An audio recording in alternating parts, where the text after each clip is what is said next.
اعوذ باللہ من الشیطان الرجیم، بسم اللہ الرحمن الرحیم۔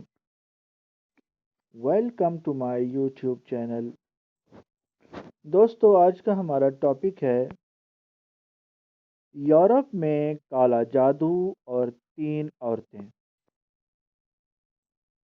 دوستو، عیسائیوں نے بلیک میجک یعنی کالے جادو کے خلاف 1500 سن عیسوی میں خونی مہم کا آغاز کیا تھا، اور اس مہم میں تقریباً 80,000 عورتیں جلائی گئیں۔ جادوگری سے وابستہ عورتیں اور اس کے ساتھ بیوہ عورتیں، بوڑھی اکیلی رہنے والی عورتیں، یا وہ لڑکیاں جنہوں نے شادی نہ کرنے کا فیصلہ کیا ہوا تھا، جادو سے وابستہ شک کی بنا پر انہیں بھی پادریوں نے مروا دیا۔ 1660 سن عیسوی کی بات ہے۔ یورپ کے بڑے چرچ نے یورپ کی ایک اسٹیٹ کے ایک گاؤں جو کہ بہت ہی دور پہاڑوں میں گھرا ہوا تھا، کافی عرصہ سے آباد تھا، اس میں اپنے کچھ پادری بھیجے اور ایک چرچ بھی قائم کر دیا۔ اس عرصہ اہل صلیب کی طرف سے جادو کے خلاف خونی مہم کا آغاز زور و شور سے جاری تھا۔ شہروں، دیہاتوں اور جنگلوں میں چھپے بلیک میجک کے شوقین حضرات، جن میں زیادہ تر عورتیں تھیں، ان کو ڈھونڈ کر ہلاک کیا جا رہا تھا۔ ان میں چرچ کا فیصلہ ہی حرف آخر تھا۔ جادوگر مرد عورتوں کو مارنے کی مہم عروج پر تھی۔ انہی دنوں اس گاؤں میں بھیجے گئے ان پادریوں میں سے ایک پادری بڑے چرچ واپس آیا اور چرچ کی انتظامیہ کو بتایا کہ اس گاؤں میں کچھ وچز ہیں، یعنی جادوگرنیاں ہیں، جو نہ صرف بلیک میجک جانتی ہیں بلکہ ان کو موت پہ قدرت ہے۔ وہ بہت لمبے عرصہ سے زندہ ہیں۔ آج کل اس علاقے میں برف باری ہے جو کہ رکنے کا نام نہیں لے رہی۔ گاؤں کے 3 کمسن لڑکے گم ہوئے ہیں۔ گاؤں کے چرچ کو انہی عورتوں پہ شک ہے کہ ان وچز نے نہ صرف پچھلے دنوں بلیک میجک کا کوئی عمل کیا ہے، اور اس میں انہوں نے ان بچوں کو قربان کیا ہے، اور برف باری نہ رکنے کی وجہ بھی اس جادو کی نحوست ہے۔ چرچ نے فوراً ایک تحقیقاتی ٹیم تشکیل کر کے روانہ کر دی۔ کئی دنوں کا سفر طے کر کے اس ٹیم کے افراد اس گاؤں میں پہنچے اور گاؤں کے چرچ کے پادری کو ملے۔ گاؤں کے پادری سے استفسار میں جو ان کو معلوم ہوا وہ یہ تھا کہ کچھ عورتیں ہیں جو ایک ہی خاندان سے ہیں، ان کے بارے میں گاؤں کے لوگوں کا گمان ہے کہ وہ ان سب سے عمر میں بڑی ہیں اور بلیک میجک جانتی ہیں۔ گاؤں کے لوگوں سے ان کا سلوک بہت ہی اچھا ہے، وہ کسی کے معاملے میں دخل اندازی نہیں کرتی۔ چرچ بننے سے پہلے گاؤں میں کچھ بھی عجیب واقعہ نہیں ہوا تھا، مگر جب سے چرچ بنا ہے یہاں کا موسم بہت عجیب ہو گیا ہے۔ وہ چرچ کے قریب بھی نہیں آتی۔ اب وہ عورتیں جنگل میں جا بسی ہیں اور وہاں وہ بلیک میجک کرتی ہیں۔ ان کا وجود چرچ کے لیے خطرہ ہے۔ اس رات اس تحقیقاتی ٹیم کے افراد اور پادریوں میں طے پایا کہ گاؤں کے لوگوں کے دل میں ان عورتوں کے لیے نفرت پیدا کی جائے۔ اس بات کو ان کے ذہن میں بٹھایا جائے کہ موسم کی سختی اور بچوں کے گم ہونے کی وجہ یہ عورتیں ہیں۔ ان کے بلیک میجک کی وجہ سے اب یہ وچز ہیں اور ان کو مر جانا چاہیے۔ مختصر یہ کہ ایک ہفتہ چرچ کے پادریوں اور تحقیقاتی ٹیم کے افراد نے گاؤں کے لوگوں میں زیادہ گھل مل کر ان کے ذہن میں اس بات کو بٹھا دیا۔ اب ایک شام چرچ کے پادریوں نے یہ سب گاؤں والوں کو چرچ کے سامنے بلا کر اور اشتعال و نفرت انگیز تقریر سے سب گاؤں والوں کو اکسایا کہ ان عورتوں کو جو کہ وچز ہیں قتل کر دو۔ تحقیقاتی ٹیم کے سب افراد جو اس وقت لوگوں کے ہجوم میں گلے ملے کھڑے تھے، پادری کی ہاں میں ہاں ملائی اور دیکھا دیکھی پورا ہجوم ان عورتوں کو مارنے کے لیے تیار ہو گیا، اور سب لوگ گاؤں کے ساتھ ملحقہ جنگل میں جہاں وہ عورتیں رہ رہی تھیں کی طرف شور و غل کرتے بھاگ پڑے۔ وہاں پہنچ کر انہوں نے عورتوں کو پکڑ کر رسیوں سے باندھ دیا۔ گاؤں کے چرچ کا پادری ان عورتوں کو مجبور کرنے لگا کہ وہ سب قبول کریں گے کہ وہ بلیک میجک کا پرچار کرتی ہیں، اور گم ہونے والے بچوں کو انہوں نے ہی مارا ہے، اور سادہ عورتوں کے روپ میں خطرناک وچز ہیں۔ مگر وہ عورتیں مسلسل انکاری رہیں۔ ان لوگوں نے ان کو بہت زد و کوب کیا۔ ان میں ایک عورت تکلیف و کرب میں بول اٹھی کہ ہاں ہم وچز ہیں، مگر ہم نے کسی کو تکلیف نہیں دی۔ یہ سننا تھا کہ پادری نے اس عورت پر آگ سے بھڑکتی مشعل پھینک دی۔ اس کی اس حرکت کو دیکھ کر سب لوگوں نے بھڑکتی آگ والی مشعلیں ان پر پھینکنا شروع کر دیں۔ آن کی آن میں وہ سب عورتیں جل کر خاکستر ہو گئیں۔ سب لوگ خوشی خوشی واپس لوٹ گئے۔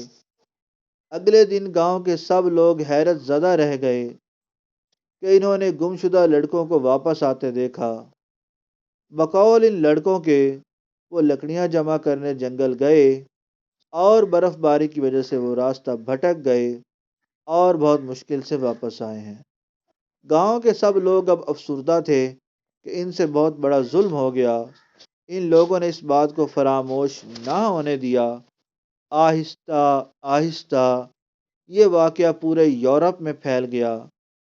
یورپ سے یہ انگلینڈ تک پہنچا، اور لوگوں کی ہمدردیاں ان عورتوں کے ساتھ ہو گئیں جو آج تک چلی آ رہی ہیں۔ یہودیوں نے اس بات سے پورا فائدہ اٹھایا۔ انہوں نے ان عورتوں کی ہمدردی میں لوگوں کو مجبور کیا کہ بلیک میجک سیکھو۔ وچ کرافٹ اور ویکا، یہ تنظیم یا سوسائٹی انہی عورتوں کے چاہنے والے لوگوں سے بھری پڑی ہے۔ ویکا اور وچ کرافٹ یہ لوگوں سے لوسیفر یعنی شیطان کی قسم اٹھوا کر ان کو ساری زندگی استعمال کرتے ہیں۔ یہ سوسائٹی کچھ ممبرز پہ نہیں، لاکھوں ممبرز پر مشتمل ہے۔ ان میں عیسائی، یہودی اور لادینی زیادہ ہیں، اور ان میں سب کے سب جادو سیکھ رہے ہیں۔ یہ ممبرز اپنے بچوں تک کو جادو سکھا رہے ہیں، اور ایک آنکھ والے یعنی دجال کی مدد کے لیے تیار کر رہے ہیں۔ یہ اس کے لیے ابھی سے جادو سیکھ رہے ہیں۔ ان میں کوئی ایسا نہیں جو جدید ٹیکنالوجی اور تعلیم سے ناواقف ہو۔ میں اس موضوع پہ بات کرنا چاہتا تھا۔ میں چاہتا ہوں کہ ہماری نئی نسل کو پتہ ہو اور وہ علم رکھتی ہو کہ اگر کوئی وچ کرافٹ کا ممبر یا ویکا کی کوئی جادوگرنی ہماری آنے والی نسل کے خلاف کوئی شیطانی چال چلیں، تو یہودیوں کی اس شرارت کا ہماری نسل نہ صرف منہ توڑ جواب دے، بلکہ ان کو بھی سبق سکھائے۔ یقین کریں کہ جادو ٹونا سے لڑنا بہت آسان ہے۔ آپ دل سے کچھ بار سورہ فلق اور سورۃ والناس پڑھ لیں، آپ کا جادو ختم۔ یہ ایسا ہی ہے جیسے غلاظت میں لتڑا انسان غسل کر لے یا وضو کر لے تو پاک ہو جاتا ہے۔ اب کسی نے اپنا علاج کر لیا اور 2 دن بعد دوبارہ ویسی پرانی کیفیت ہو گئی تو دوبارہ علاج کر لے۔ ایک مثال دیتا ہوں کہ ایک انسان صاف ستھرا پاکیزہ حالت میں ہے، اور اس پر پیشاب یا نجس کا ایک قطرہ بھی گر جائے تو اس کا وضو اور پاکیزگی ختم ہو جاتی ہے۔ ایسے ہی اگر آپ نے روحانی علاج کیا ہے مگر اس کے بعد آپ نے نماز نہیں پڑھی، یا حقوق اللہ یا حقوق العباد میں کوتاہی کی، کوئی گناہ کیا، حتیٰ کہ آپ نے جھوٹ بولا، غیبت کر دی، تو سمجھ لیں کہ آپ کی پاکیزگی میں آپ نے خود اپنے اوپر نجس گرا دی۔ ہر بندہ مثال دے دیتا ہے کہ جادو برحق ہے، اور آپ صلی اللہ علیہ وآلہ وسلم پر بھی ہو گیا تھا۔ میں کہنا چاہوں گا کہ آپ پر درود پڑھ دینے سے جادو ختم ہو جاتا ہے، تو آپ پر جادو ہونے کی وجہ کیا تھی؟ ایسا ہونا نہیں تھا۔ صرف اور صرف اس امت کو اللہ تعالیٰ نے یہ دکھانا تھا کہ اگر تم پہ بھی جادو ہو تو اس کا علاج اس طرح کرو، کیونکہ اسوہ حسنہ سے زندگی کے ہر شعبہ کے انسان کو رہنمائی ملنی تھی۔ اگر آپ کو بھی لگتا ہے کہ آپ یا آپ کے گھر پہ جادو ہے، یا آپ جادو کا علاج کروا چکے ہیں مگر فائدہ نہیں ہوا، تو سب سے پہلے یہ دیکھیں کہ آپ نماز کی پابندی کر رہے ہیں یا نہیں، یا گھر میں سب نماز پڑھ رہے ہیں یا نہیں، یقین مانیں میرا عملیات سے وابستہ زندگی کا تجربہ ہے کہ اگر کسی کے گھر جادو ٹونا ہے اور اس گھر کے سبھی افراد عبادت کر رہے ہیں اور صرف ایک بندہ نہیں کر رہا، تو اسی بے نمازی کی نحوست کی وجہ سے پورا گھر متاثر ہے۔ آپ خود بتائیں کہ جنازہ پڑھتے وقت کتنوں کو نماز جنازہ یاد ہوتا ہے؟ شادی کے وقت کتنے دلہوں کو کلمہ منہ زبانی یاد ہوتے ہیں؟ ان کو چھوڑیں، ہم آج کی بات کرتے ہیں۔ ہم میں سے آج کتنوں نے صبح قرآن پاک کی تلاوت کی ہے؟ کتنوں نے نماز پڑھی ہے؟ میں کہنا چاہتا ہوں کہ دجالی طبقہ مضبوط ہو رہا ہے، ہماری نئی نسل دین سے ہٹ رہی ہے۔ یہاں قرآن و حدیث کا حوالہ مانگنے والے کتنے ہیں جن کو صرف 5 سورہ کوئی بھی زبانی یاد ہیں؟ 4 جماعتیں پڑھ کر اور نئی ٹیکنالوجی استعمال کر کے تم اپنے مذہب سے دور ہو جاتے ہو، اور تمہارا اصلی دشمن اسے دیکھو، تمہیں کتابیں دے کر اور تمہارے گھر اور ہاتھ میں موجود ٹیکنالوجی بنا کر بھی اپنے عقیدے پر اور اپنے مذہب پر قائم ہے۔ ایک آرٹیکل میں نے پڑھا تھا کہ یہودیوں کا کہنا ہے کہ مسلمانوں کے نبی نے فرما دیا ہے کہ ایک وقت ایسا آئے گا کہ یہودی مکہ اور مدینہ تک پہنچ جائیں گے، مگر وہ ان دونوں پاک شہروں میں داخل نہ ہو سکیں گے۔ اس لیے ان کو یقین ہے کہ ایسا ہو کر رہے گا، اس لیے وہ مکہ مدینہ تک پہنچنے کی نہیں، ان کے اندر گھسنے کی پلاننگ میں ہیں۔ محترم، ان کا یقین دیکھیے حدیث مبارکہ پر، اور ہم دجالی طبقہ آنے والے وقت کے لیے ہمارے خلاف دجالی طاقتیں سیکھ رہا ہے۔ وہ جانتا ہے کہ اس امت کے پاس قرآن پاک ہے جس کے آگے وہ بے بس ہیں، وہ ہمارے ذہن سے اس کو ہٹا رہا ہے۔ یہاں علم کا روب جھاڑنے والے کتنے ہیں جو کرونا کی ویکسین کے لیے امریکہ کی طرف دیکھ رہے تھے، مگر آپ چیک کریں وضو کو ہی ڈاکٹر نے بیسٹ احتیاط منتخب کیا ہے۔ ہمارے دشمن نے ہمیں ایٹم بم سے نہیں کچھ کہنا، اس نے جب بھی وار کرنا ہے دجالی طاقتوں سے ہی کرنا ہے۔ تلبیس ابلیس نے، یعنی ابلیس کی چالوں نے ہمارے معاشرے کو گھیر لیا ہے۔ میرے پیارے بہن بھائیوں، مسنون قرآنی دعائیں پڑھا کرو، روزانہ سورہ فلق و سورۃ والناس پڑھو، نماز پڑھو، جادو ٹونا تم پر کبھی اثر نہ کرے گا۔ اپنا روحانی علاج خود کرو، جعلی عاملوں سے بچو، ان کے پاس جا کر تم اپنے ایمان کو کمزور کر لیتے ہو۔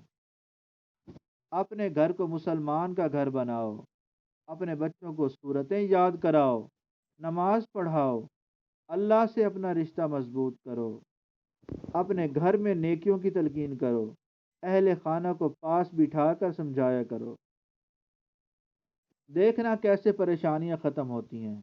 دعا میں رو دیا کرو، استغفار کی کثرت کرو۔ اللہ پاک ہم سب کو اس دجالی فتنہ سے محفوظ رکھے، آمین۔ سلامت رہیں، خوش رہیں، خوشیاں بانٹیں، اور اپنی دعاؤں میں مجھے بھی یاد رکھیے گا۔ آپ کی محبتوں کے لیے ممنون ہوں۔ اللہ پاک آپ کے لیے، میرے لیے آسانیاں پیدا فرمائے، آمین ثم آمین یا رب العالمین۔